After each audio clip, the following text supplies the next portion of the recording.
Winter டைம்ல எந்த அளவுக்கு சந்தோஷம் இருக்கோ, அதே அளவுக்கு சிரமமும் இருக்குங்க. சாப்பாடு எல்லாம் நம்ம உடனுக்குடனே ஆக்கி அப்பப்போ வந்து சாப்பிட்றணும். கொஞ்சம் லேட்டா வந்து சாப்பிட்டோம் அப்படின்னா, ஈஸியா டைஜஸ்ட் ஆகவே செய்யாது. மாஸ்டர் வந்து நேத்து ஃபுட் கொஞ்சம் லேட்டா வந்து எடுத்துக்கிட்டாங்க. அப்படிங்கிறதுனால, சரியில்ல ஸ்டொமக்கு அப்படிங்கிறதுனால தான் மருந்து வந்து சாப்பிட்டுட்டு இருக்காங்க.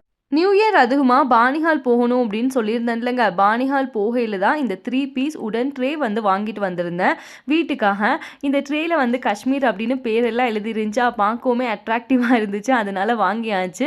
இந்த ட்ரே வந்து நல்ல கனமா இருக்கு. அதே மாரி இப்போ உங்களுக்கு ஒரு கொஸ்டின் இல்லலாம். இந்த ட்ரே வந்து இப்போ வாஷ் பண்ணும்போது கலர் வந்து போகுமா அப்படின்னு, கலர்லாம் எதுவுமே போலங்க. சூப்பரா இருந்துச்சு. அதே மாரி நெறைய நண்பர்கள் கேட்குறாங்க, "அக்கா நீங்க ஏன் ட்ரேலாம் வந்து சேல் பண்ணக்கூடாது?" அப்படின்னு. இதெல்லாம் வந்து ஃபியூச்சர்ல தாங்க நம்ம பண்ணணும் அப்படின்னு பிளான் பண்ணியிருக்கோம். டூரிசம் கூட பிளான் பண்ணியிருக்கோம். இன்ஷா அல்லாஹ் விரைவில் வந்து அதுக்கான அப்டேட் வந்து நான் குடுக்குறேன்.